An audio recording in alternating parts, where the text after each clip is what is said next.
ہمیں سپورٹ کرنے کے لیے ہمارے چینل کو ابھی سبسکرائب کر لیں اور بیل کے آئیکن پر کلک کر کے ہماری لیٹسٹ ویڈیو کی نوٹیفیکیشن بر وقت حاصل کریں۔ عزت و اکرام کا انداز 19 مارچ 2009 بروز پیر 12:30 بجے حفظ کی چھٹی ہوئی تھی اور ہم کھانا کھا کر آرام کرنے کے لیے ابھی کمرے میں پہنچے ہی تھے کہ ایک بچی دوڑتی ہوئی کمرے میں آئی۔ کہا عائشہ بھائی جی آپ کو ناظمہ صاحبہ بلا رہی ہے، جلدی جائیے، شاید آپ کا فون آیا ہے۔ اللہ خیر کرے، نہ جانے کس کا فون ہے، ایک تو یہ فون بڑا دل دھڑکاتے ہیں۔ میں باغی نیچے ناظمہ صاحبہ کے آفس پہنچی۔ ناظمہ صاحبہ نے کہا ہاں بیٹے آپ کا فون آیا تھا، مفتی صاحب کا تھا، اب پھر آنے والا ہے، تم انتظار کرو یہیں پر۔ یا اللہ یہ مفتی صاحب کے پاس میری کیا خبر آئی ہے، کوئی شکایت تو نہیں پہنچی؟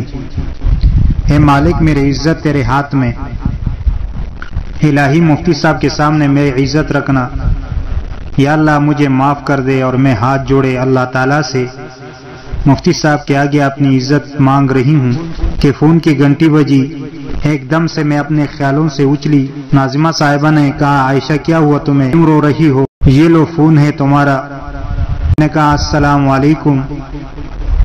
مفتی صاحب نے کہا وعلیکم السلام عائشہ بیٹی۔ میں نے کہا جی۔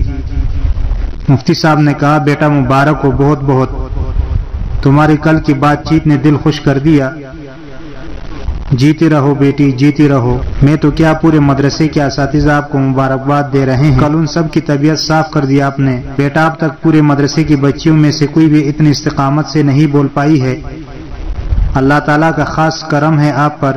میں نے آپ کو مبارکباد دینے کے لیے فون کیا ہے، مجھے فخر ہے آپ پر، اللہ تعالیٰ کے آگے بھی مجھے سرخرو کر دیا، اللہ ایسی نیک بچیاں سب کو دے، آمین۔ اچھا بیٹا خدا حافظ، اللہ آپ کو ہمیشہ سایہ عافیت میں رکھے، آمین۔ اور عائشہ کی روح جاتے جاتے لوٹ آئی۔ عائشہ سر اونچا کیے اپنے رب کی شکر گزار ہوئی۔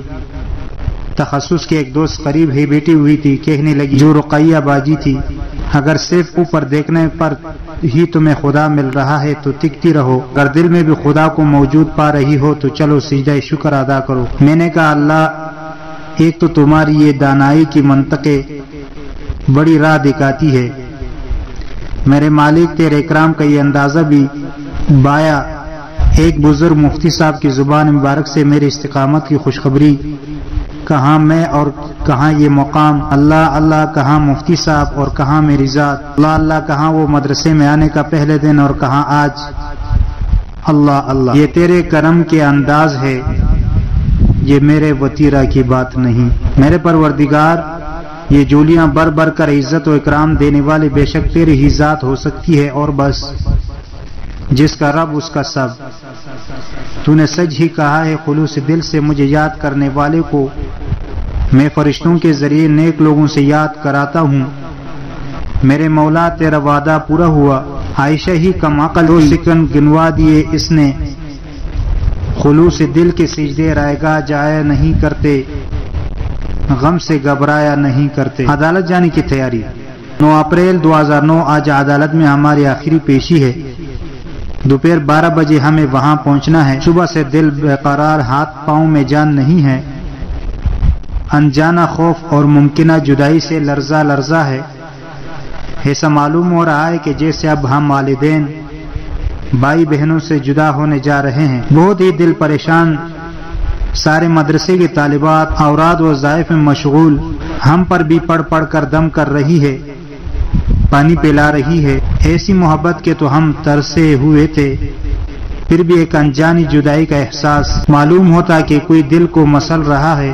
ذہن میں یہ بار یہ خیال کہ اب اگر کمزور پڑ گئے تو عزیزوں کی جدائی یا اپنے رب کی جدائی، فیصلہ آج ہونا ہے۔ مریم تو ویسے ہی کمزور دل، مدرسے میں کافی مرتبہ بہن بھائیوں کو یاد کر کے روتی رہتی تھی، میں خود بھی ان کو یاد کر کے روتی تھی، لیکن مریم سے چپ کر پردوں کے پیچھے مریم کو ڈار بندھاتی رہتی کہ بہن کی جدائی یہ دن برداشت کر لو، انشاءاللہ ہم ایک دن اپنوں میں ہوں گے، تم اللہ کی ذات سے مایوس نہ ہوا کرو، وہ ہمارے حال راز سے بے خبر نہیں، دیکھنا ہمارا پورا خاندان مسلمان ہو کر ہمارے ساتھ رہے گا۔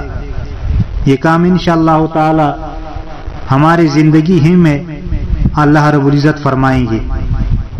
اگر زندگی میں نہ ہو سکا تو جو چراغ ہم نے جلائے ہیں ان کی روشنی ہمارے گھر سے ہوتی ہوئی دور دور تک جائے گی، اور اب بھی مجھے یقین ہے کہ آج ہم عدالت میں جدا ہونے کو تو جا رہے ہیں، لیکن یہ جدائی ہمیشہ کے لیے ملن ثابت ہوگی، مجھے پورا یقین ہے انشاءاللہ۔